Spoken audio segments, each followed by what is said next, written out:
you traversed the heavens and wound up here, a place where its gardens are well kept, the blackwater mist is plentiful, and the mood is mostly chill, as is the breeze, right here up on the lookout.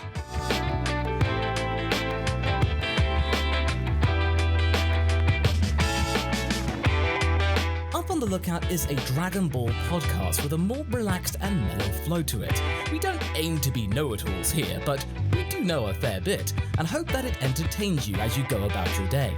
If indeed that is the case, then please leave a review as well as rating on your platform of choice. But I don't do this endeavor alone. Joining me is my trusty sidekick, Haverock. Hello, I am the guy without a cool voice here. Yes, says you. Oh, I think it's really cool. And joining us today is our special guest. She is an up-and-coming Twitch streamer, a terrific Final Fantasy cosplayer, as well as playing one of the two title characters in our series on the Masako X channel. That's right, she plays Raditz. It's from Dragon Ball R&R. Hi! Oh, that peaked. Wow, I'm sorry for your ears. That adds to the authenticity. Everybody, it's Branch. It can only be Courtney Meeker, aka Hyperactivehero Cosplay. How's it going, Courtney? I'm doing great today. How are you guys? We're doing all right as well. Right up here on the lookout, everything's been fine. We've had 0 Garlic Jr. appearances today, so that's a win for us. Today, we're just going to be talking about things that are related to the Masako X channel, and mainly talking about Dragon Ball R&R. And for those of you who don't know, Dragon Ball R&R is a series on the Masako X channel, detailing what if Raditz turned good, as well as all the stuff in terms of related to spin-offs concerning the brother of Goku. So if you haven't checked it out yet, we have 5 episodes as of now on the channel, so do give it a look. It is very, very entertaining, even if I do say so myself. If you don't know what it is, guys, shame on you. For shame. If you are still annoyed that Raditz isn't in Dragon Ball FighterZ yet, even though he really should be, we have Goku's. Surely we can have the brother of Goku in there, right? Yeah, he's in Xenoverse. Well, that's close enough, really. I mean, that's the closest we can get, having him as our mentor, you know. And even then, he towers over you and go like, "Well, yes, not too bad." But we give Raditz enough love here. We still think that he should have been in Super Dragon Ball Heroes, but that's besides the point. Today is mostly talking about relating to our OC, as well as things related to kind of a little bit of what-ifery. So with that, let's get started.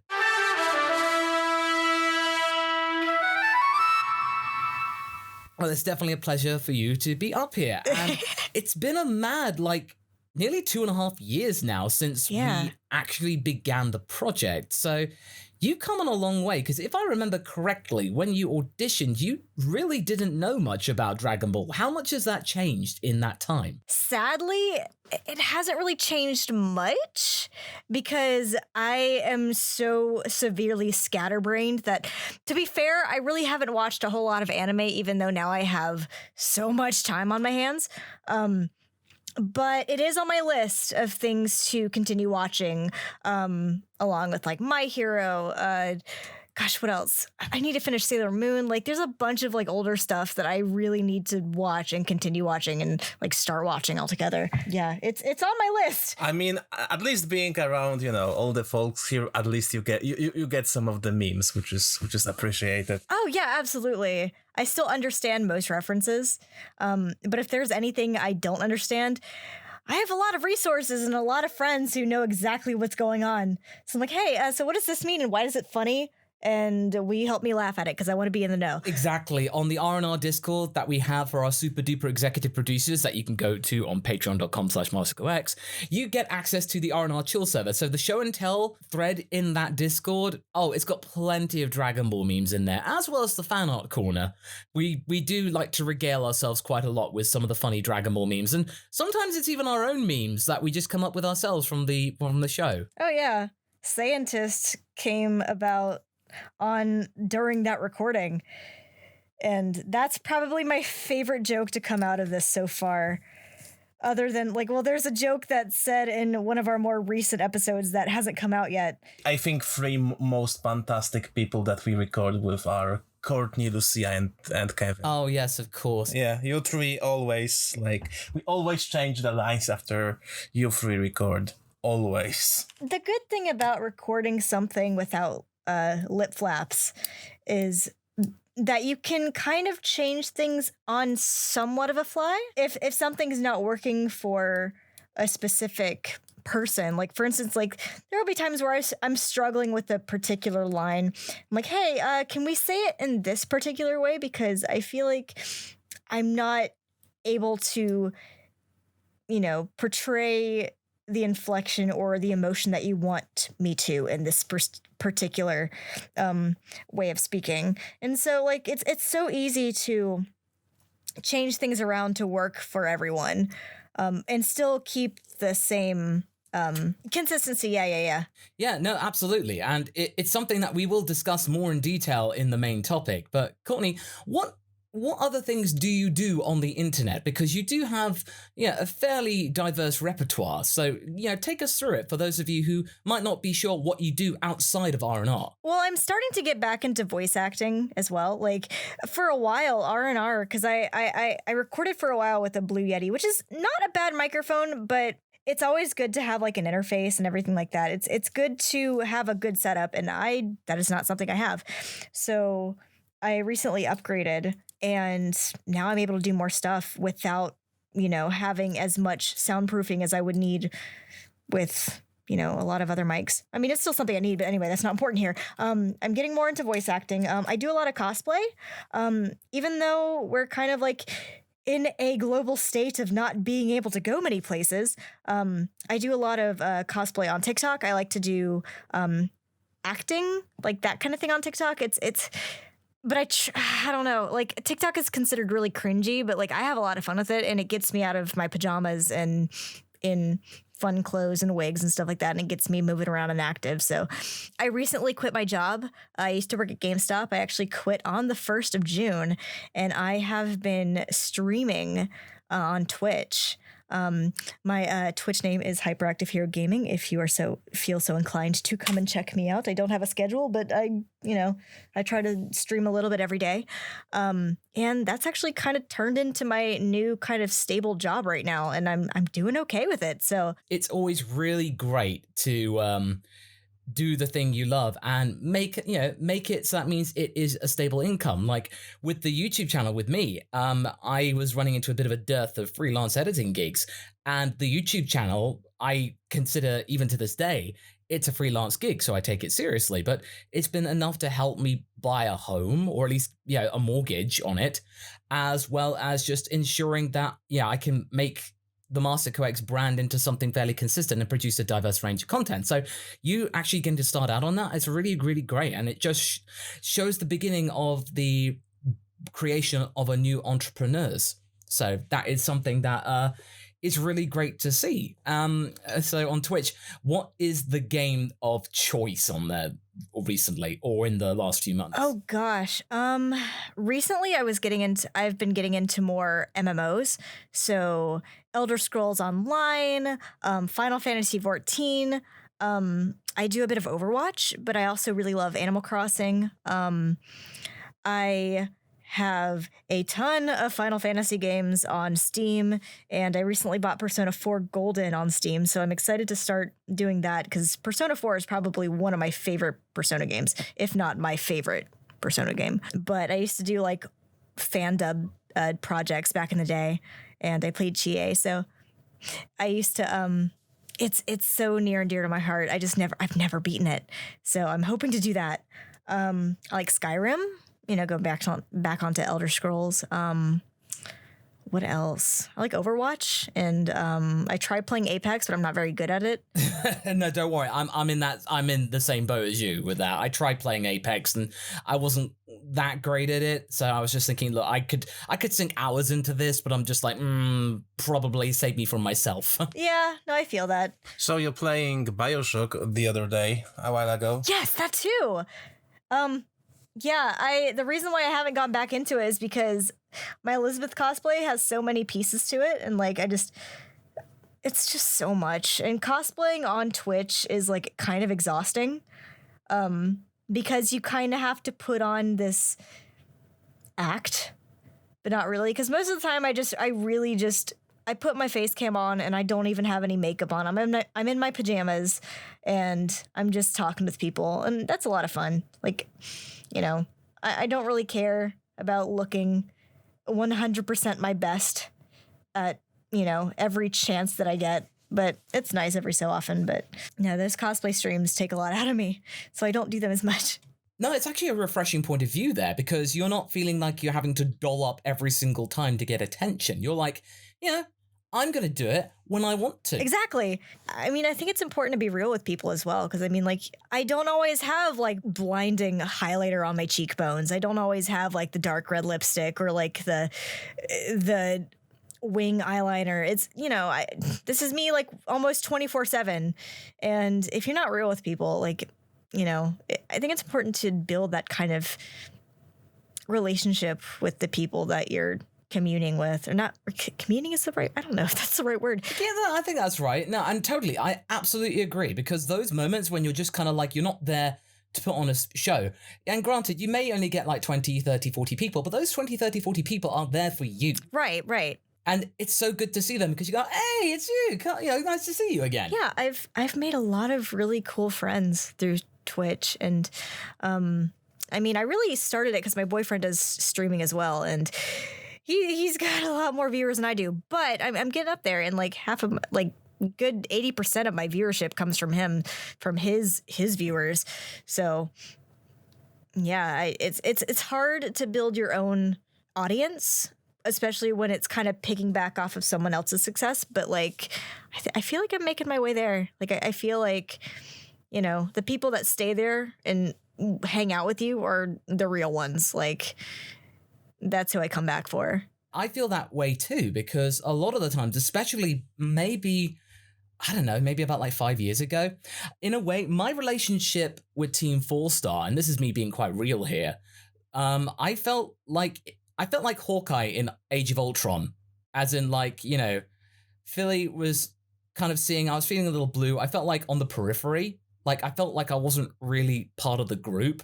Philly was bigging me up and just saying, you're your own person. You're still pretty great. You can do your own thing. And honestly, that movie in a way sort of indirectly inspired me to take my channel more seriously. And now more people see me as Masako the what-ifer. Masako, the guy who has a very big forehead and a very malleable face that is great for memeing.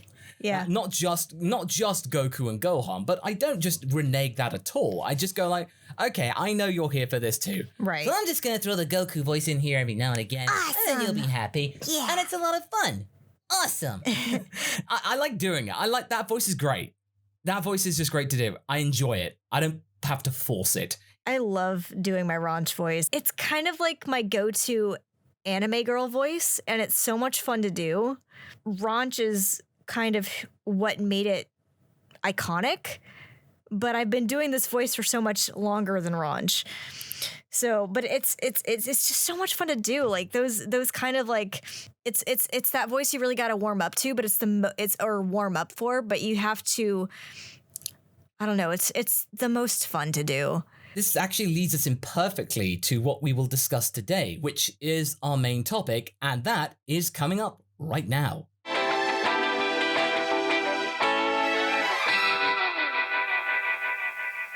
This main topic will have many different facets, because this is kind of basically taking in the Dragon Ball R&R experience. And we did do a little mini podcast or show on the channel called the R&R Report.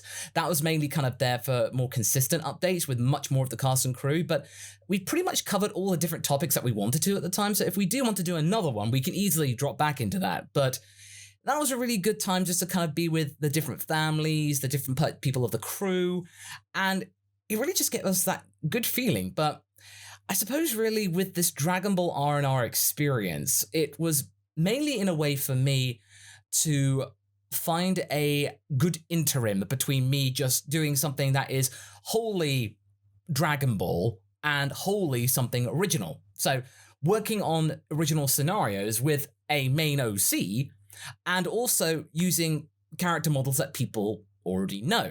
And it's been a very big learning experience. And I will admit, the first couple of episodes where you do see Ranch, she does act a bit like a Mary Sue, but that's just me learning. And I still love those scripts, and I just still love some of Ranch's dialogue, which you yourself actually contributed with. And some of those, some of the episode 2 puns were yours and they were inspired.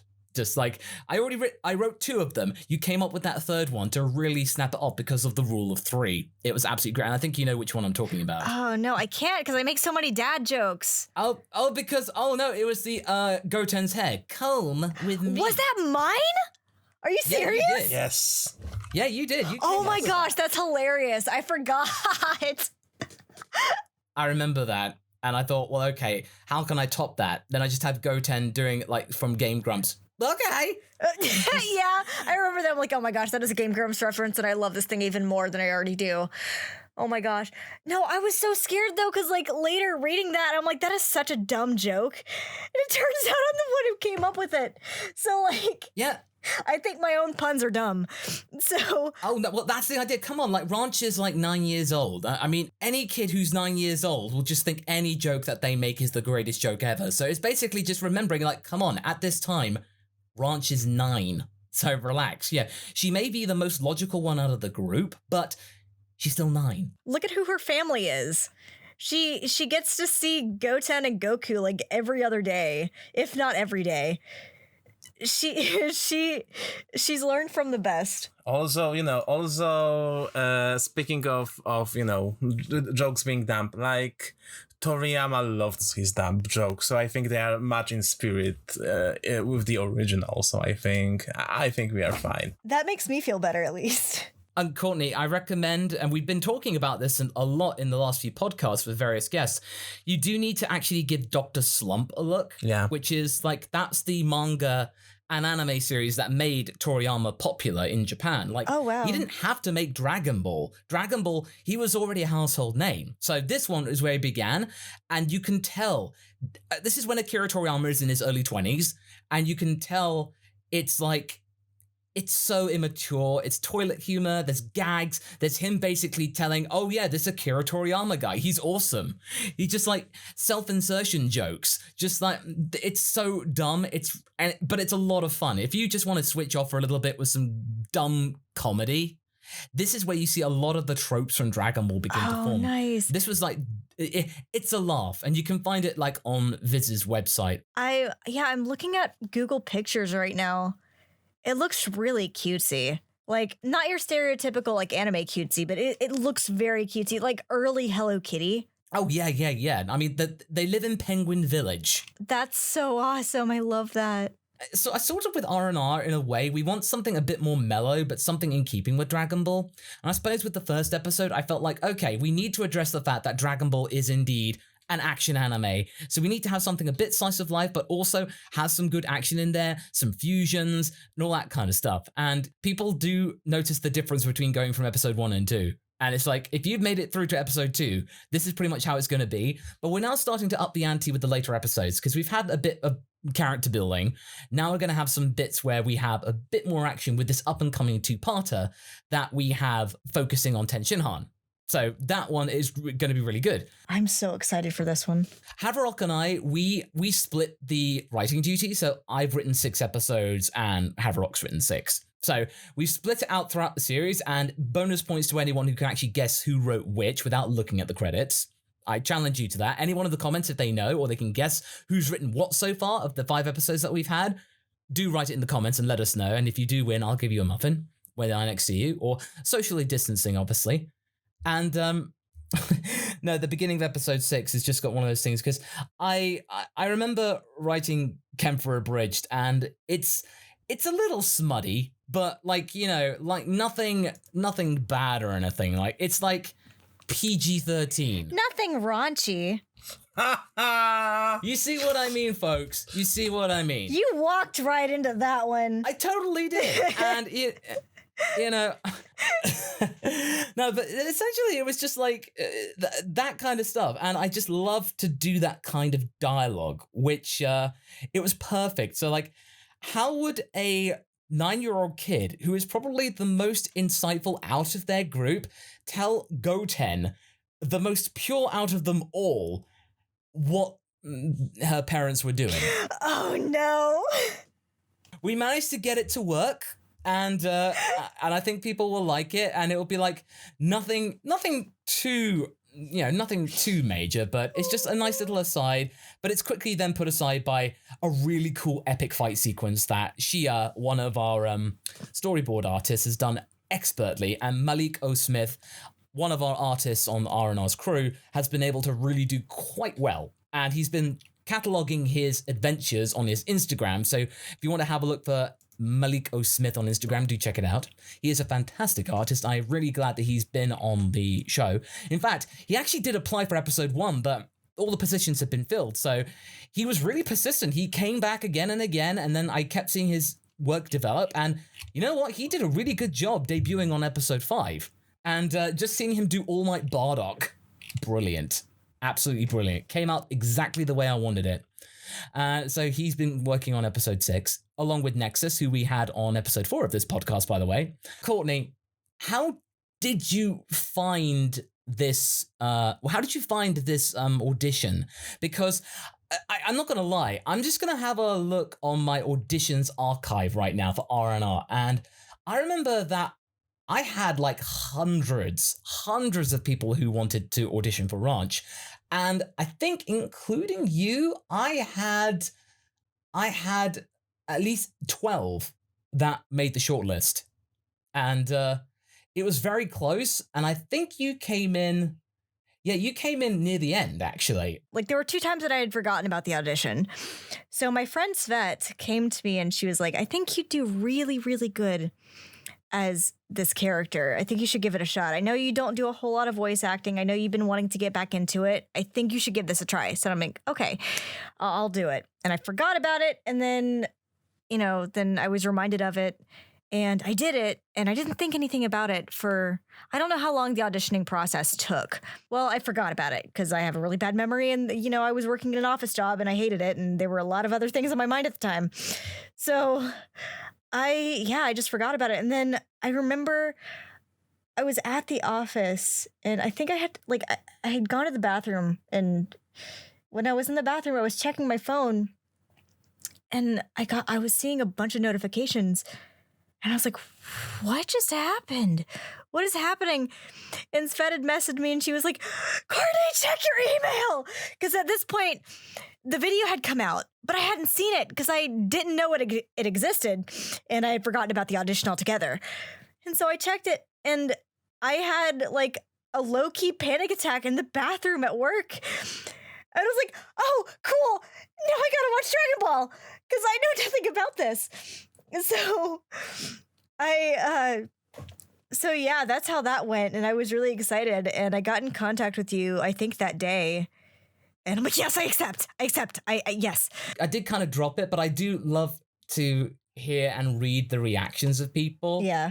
To going like, to hear it. So I just go, oh yeah, these people got it. And then they just kind of like freak out, or they do a little jig or anything like that, or they're just like really pleased or something like that. Yeah. I think by now people have come to accept that, and it's to be expected. But that first one, because there were 2,000 auditions for that thing. Oh yeah. Good gracious.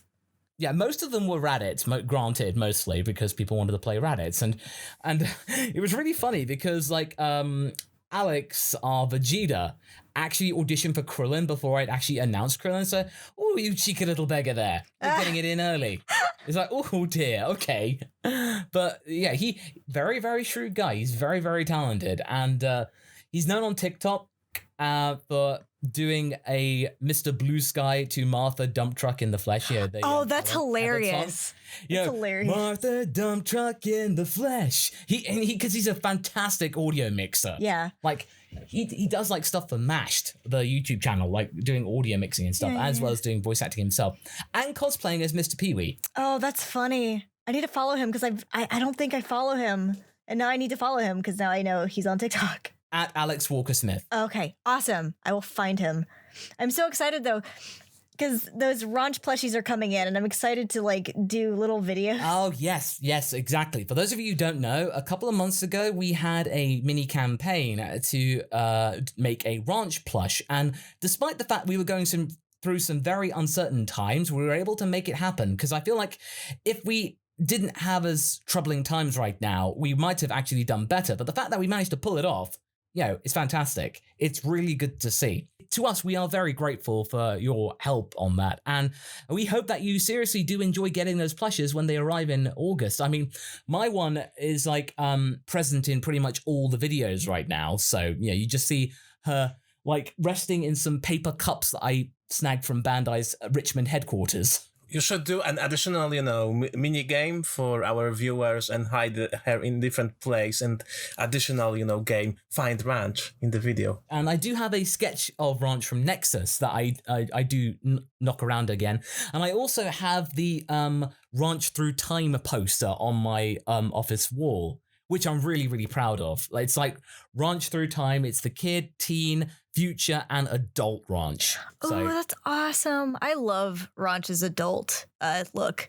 We are working on some summer merch of like Ranch in like just summer garb, and we got her down where she's like squatting down, like, doing like a kind of cool pose. Everyone just thinks, oh, okay, you could like have Ranch in a sundress and stuff like that. As cute as that may be, and even with her, muscular form, she totally rock it. I felt like, oh, everybody does that. Let's just pick something that's a bit more like, she's gonna go hiking or something like that. Something a bit more practical. Yeah, everybody does the yellow sundress with the white brim hat, or the white wide brim hat with the ribbon. And while that's really cute, Ranch gets messy, and like, I feel like she would be more of a shorts and a tank top kind of girl. Oh, yeah, she's wearing cargo shorts in this. So, heck yeah. Gotta have all those pockets. I think the best way to actually describe Ranch is she is, and this is something that a fan actually contributed, and I've now kind of like now gone, thank you, this is now my headcanon. But, I do appreciate that, and whoever came up with that, I really thank you, because it makes total sense. I absolutely agree with you. It's the idea of pathos, ethos, and logos. Goten is ethos, as in very empathetic and always wanting to please people, and is very emotionally attuned. Trunks is pathos, or pathos or whatever, because, Trunks is like, you know what? If you don't do what I'm going to say, I'm going to punch you. Yeah, or like just really like impulsive, like, come on guys, let's do it. And then Ranch is the voice of reason, logos, as in the logical one of the three. And again, she's 9, so it's not exactly going to get it perfect, and she is very, very quick to have a tantrum, like at the end of episode 2, when Gohan accidentally ignored her and she took it very personally. And I love the fact in that episode, everyone was going like, you do know Ranch can fly, right? She can fly there. But that's besides the point. It's how she felt at the moment. Yeah, at that time, she felt absolutely devastated. Also, other characters don't stop walking in the original Dragon Ball. It's not like once they started flying, they stopped walking. Exactly. Their legs didn't atrophy or anything, or forget to walk. Yeah, they can kick really hard, but, Zeno help you if you try and actually walk with that kind of stuff. Like, seriously. But yeah, so Courtney, when you, I think this is something really important to say, because I think out of all of the cast members, you know your stuff, because like we spend a good amount of time in our recording sessions just talking about, is this how Ranch would react, or this is how I feel. Like you are very, very aware of how to get the best out of Ranch. And I think the turning point for this was in episode 3. And it's really, really hard to get people to cry on command. And there's this bit where Gohan, as to make up to the fact that he accidentally snubbed Ranch, would be to give her his old gi from the Cell games. Yes, I remember recording for that. And I asked you, and we talked about it, and I just need you to be at that moment that this is like the biggest honor that this girl has ever had, and it means a lot. And I think I asked you for that. Can you cry? And you went, yes. And you did it. And it was like, I was like, bam. Before then, you actually had it. But it was like, yeah, I can just tell you, right, okay, this is what you need to do. And you go, I got this. I suppose really with Ranch, it was the hardest because Ranch is a blank canvas. There's no original material to go back to. So like in the early days, and even now actually, tell us like how you go about things, when you read the script, like what's your process? Well, I just keep in mind that she is a very sassy little girl. I think it's easier because she is an original character. It's easier to tap into that because I am the only reference that there has ever been for this character.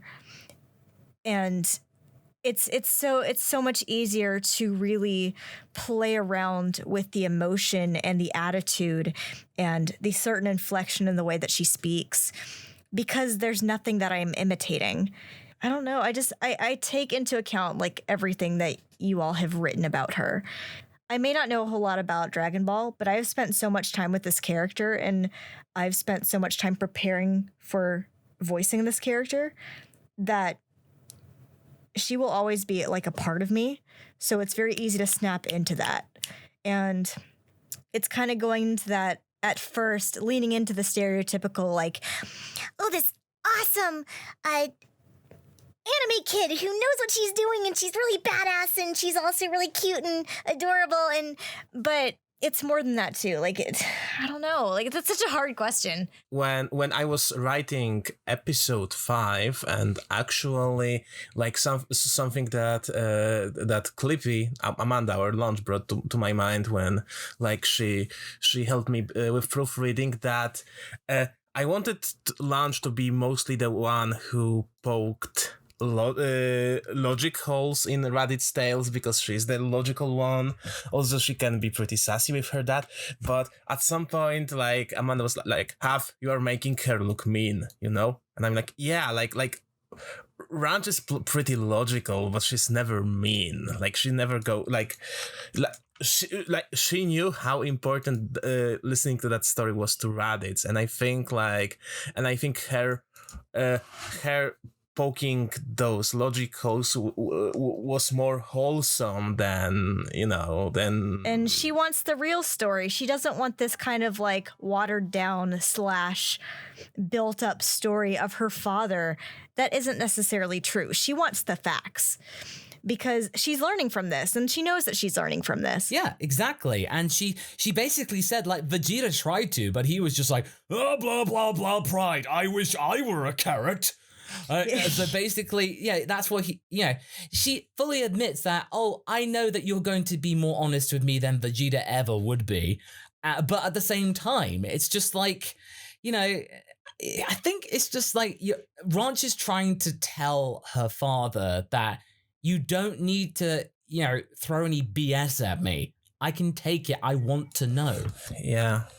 And I know that guy, I can take even the hard stuff that's hard to deal with considering Raditz's past, right? Yeah, exactly, because in that conversation, Goten mostly just goes along with it. I mean, of course, except with Vegeta going, "You're so cool, Raditz," which is probably one of our favorite scenes in the entire series, of just like Raditz's interpretation of Kid Vegeta being this total coward. Basically just like, just being like, and Alex did a fantastic performance, as did Kevin R. Raditz. Oh, yeah. Doing that both.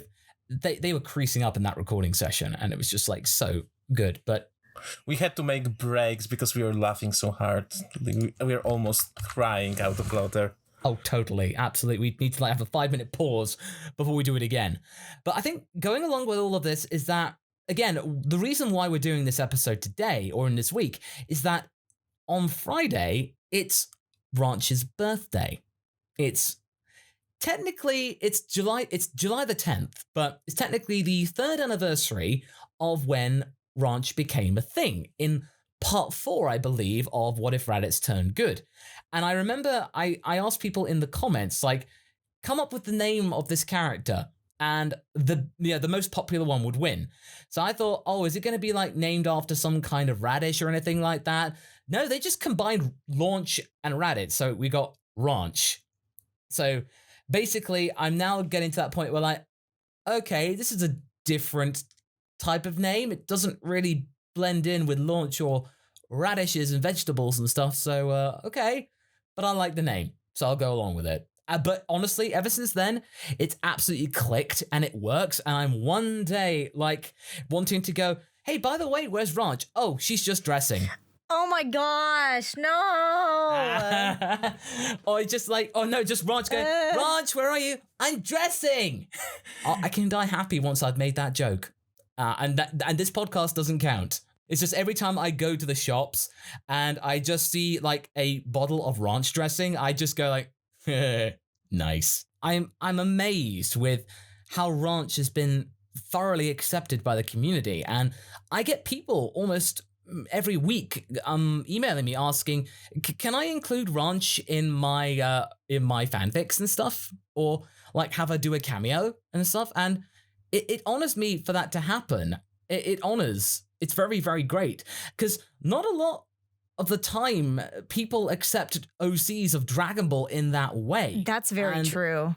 Yeah, no, it's like, and it's not me asking people to put it in their stories. It's people asking me to put her in their story. Which is so great. Yeah, her hairstyle may not be the most unique, but it's Saiyan hair. Hair. Like, you get most people, like, Goku's hair, Bardock, Turles, Goku Black. That does count because it's another Saiyan. But that hair is a very common one. So Ranch's one, you do see it a lot in Xenoverse 2. Yeah, which is great, because that's how I was able to make her in Xenoverse 2. So. And that's before people made mods of that. Like, yeah, there are mods for Ranch out there. And all her forms, pretty much. Like, going up to Super Saiyan 4, which we will get to later on. I'm excited. I think somebody is actually working on Baby Ranch, so yeah. Not baby, but baby. That's a Toddler question for you, Ranch. Courtney. Not Toddler Ranch. We're talking like episode 1 Gohan Ranch. Yeah, not that kind of baby. No, they're basically being possessed by a intergalactic parasite. Named Baby. I do want to do a mini-sode of the flashback of that moment when Raditz became a dad for the first time. It's this artist called Tippin on Twitter. Did this like picture of this Raditz, like all, like eyes watering, going like, just carrying this tiny baby Ranch, going like, I can't even, she's just so small. I love that. It's so cute. Launch just like, don't sweat it, Raditz. She's totally adorable. She's half sane, right? I know that, but she's just so small. I can't believe it. But then eventually, it's ironic because in 20 years' time, she's actually the same height as him. Oh, that's so cute. Yeah. This isn't the one, but I found this one. That's yes, because everyone makes it a big deal that Ranch actually keeps her tail throughout the entire time. Like, she never gets rid of it. I love it. She can't look at a full moon, but hey, she's got glasses for that. She's got Roshi's glasses for that. And it's certainly a dream one of these days to have an original production on the channel. And R&R has definitely been like that nice interim between doing something that is purely Dragon Ball and then something that's entirely original.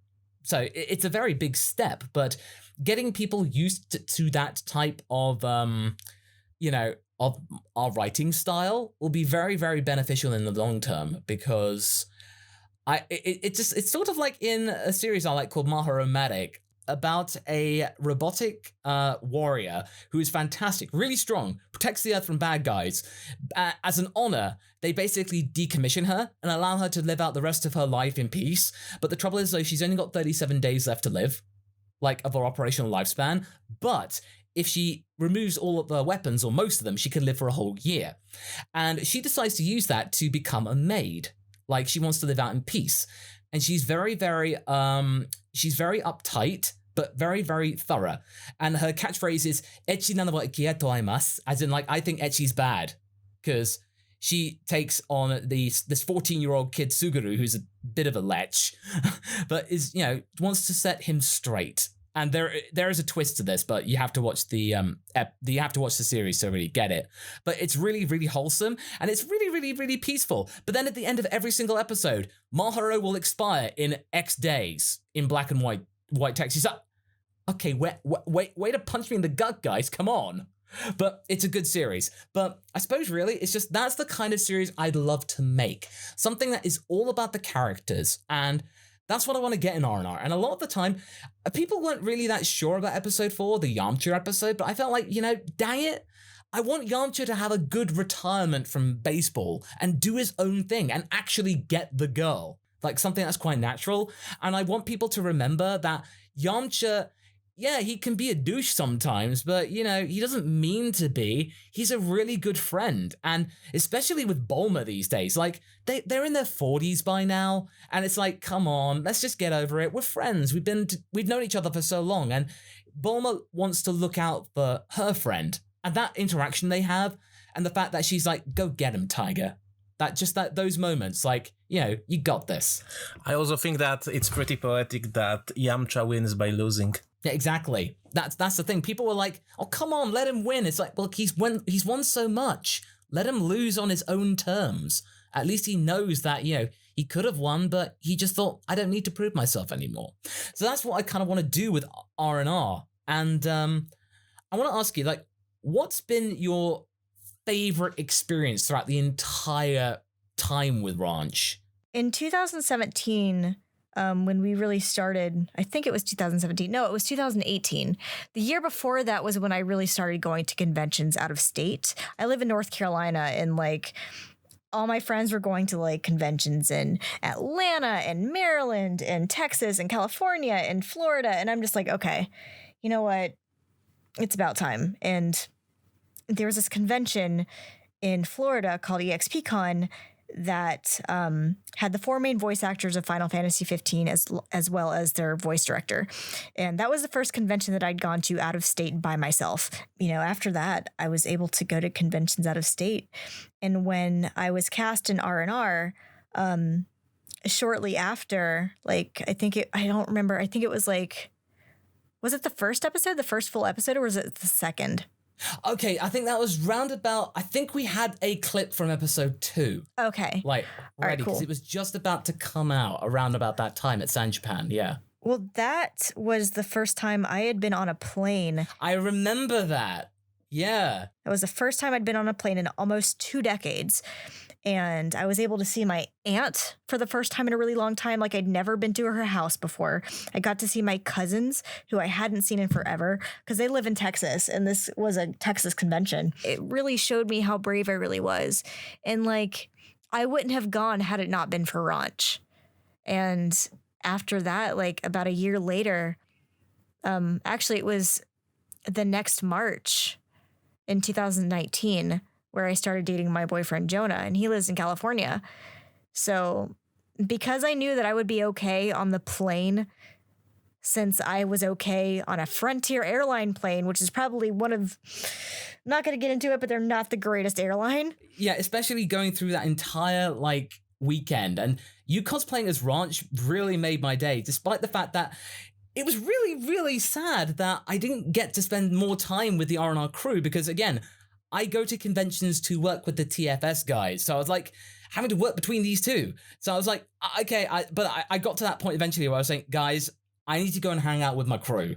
So, I'm taking my break. There's one selfie that we took on the escalator, like just of the crew. But yeah. But essentially, we all got to hang out, and it was great seeing Stacy cosplay as Chi-Chi. Yes. Oh my goodness. Her Chi-Chi cosplay was fantastic. And I actually got to see her at KatsuCon. Or no, it was GalaxyCon, like shortly after. Or no, was it before that? I can't remember. But I got to see her, and like we took a few videos as Chi-Chi and Ranch doing our voices. And it was so funny and cute. And like we actually got to go to I can't remember. I don't think it was a Naruto ramen themed, or I don't think it was a Naruto themed ramen shop, but I remember there being a Naruto sign outside the door, and they were all like, "Welcome cosplayers." It was really fun. I love those moments. I really do. And again, just related to that, I think my favorite, there's a picture I took at KamehamehaCon, and it was like a Future Trunks and a Goku Black cosplayer eating ramen. Oh, that's great. I was walking past that restaurant. I saw them in the window. I actually went in and went, "Excuse me." This moment of them just watching, them eating their dinner. I say, I'm so sorry to interrupt your dinner, guys, but this moment, you're both exhausted and you look really awkward. Like, this is a really weird date. It's just like, I need to take a picture of this. And fortunately, they were cool with it. You have to show me that picture if you still have it. And one of them was like, "Are you Master Coach from Team 4-Star?" And I went like, "Yes." They were like, "Awesome." You're awesome for doing this. Thank you.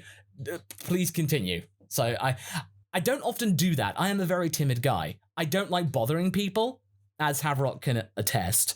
But that moment, I was like, "No, I'm sorry. This is just too epic."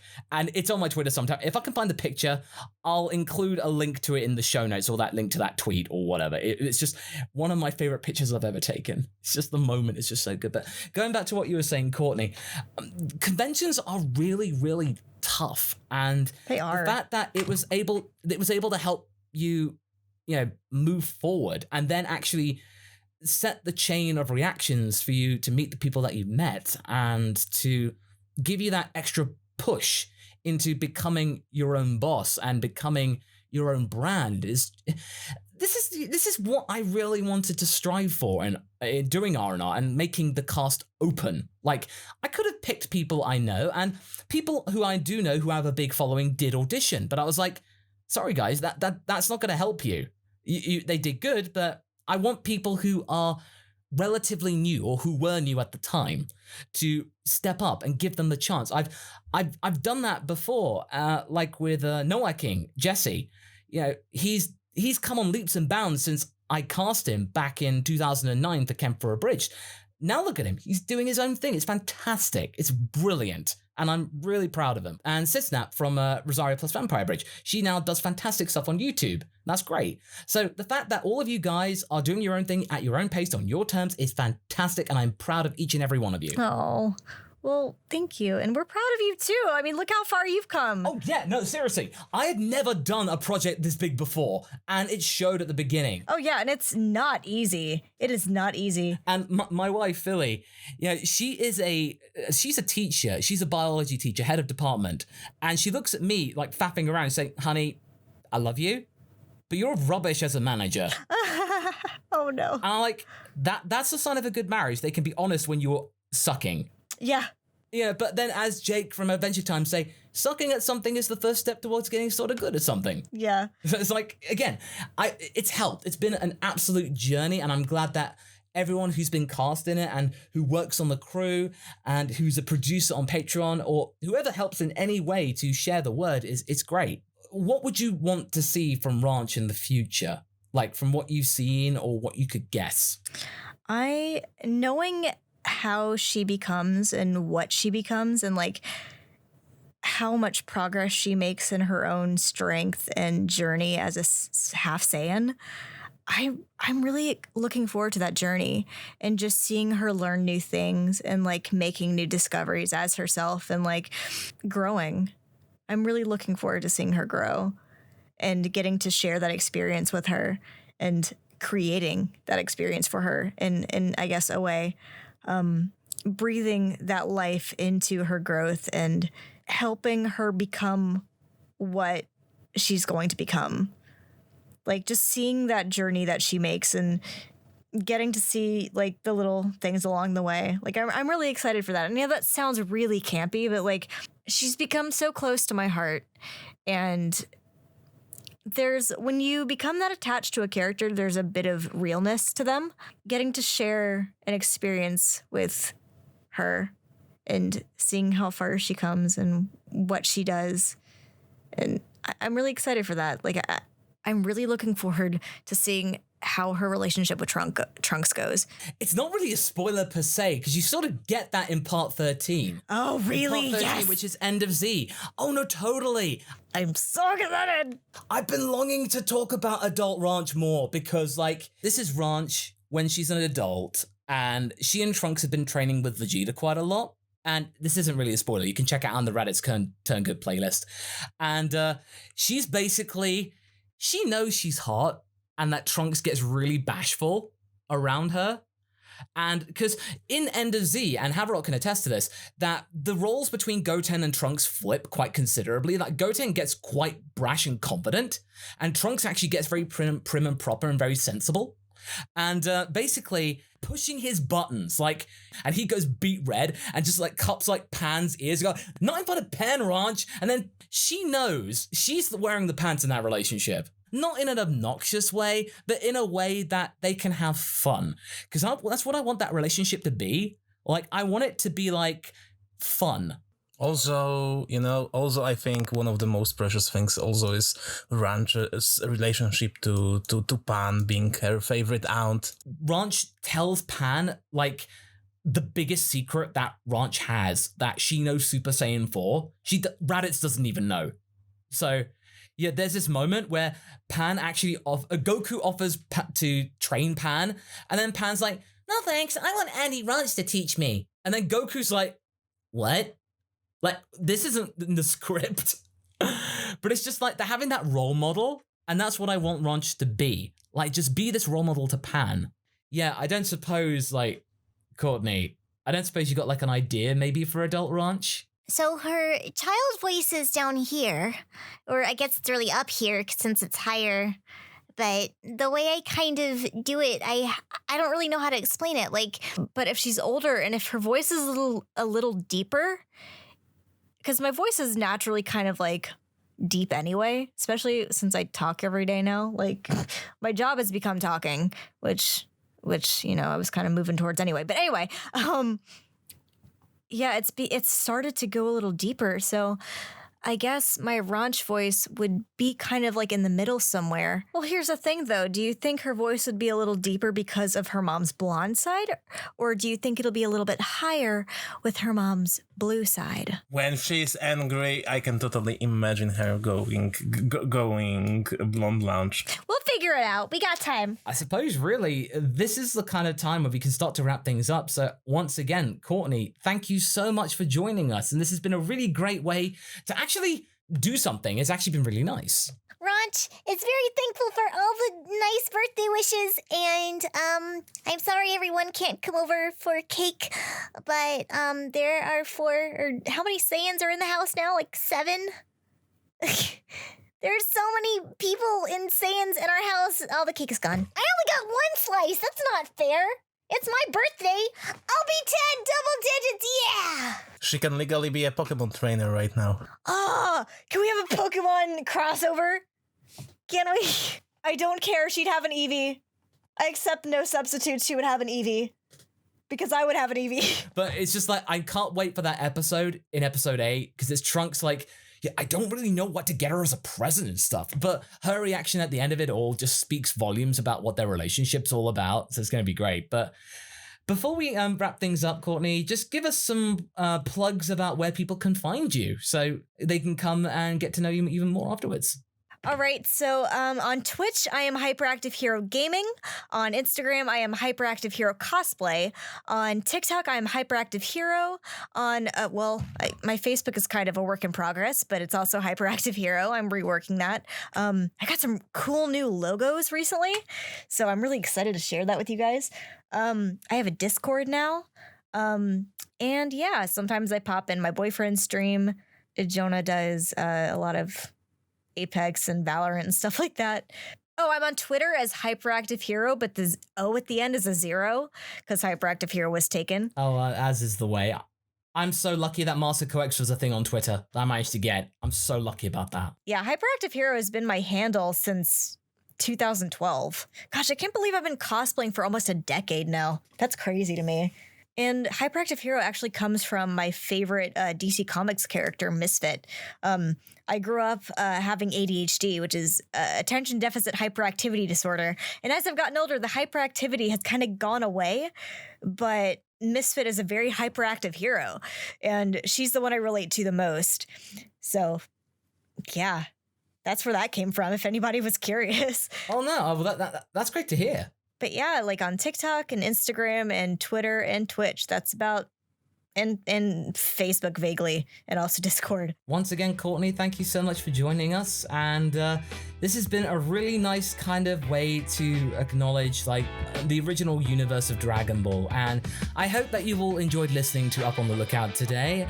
And if you wish to support the show, you can go to masterco.cc/lookout to become a caretaker of the Lookout and help it keep it nice and tidy and fresh, as well as being able to get it even more developed than it is now. So once again, do rate and review if you can, and everything is pretty much wrapped up here. So all that remains to be said is I hope you're all staying safe out there, take care, and we shall see you on the next episode.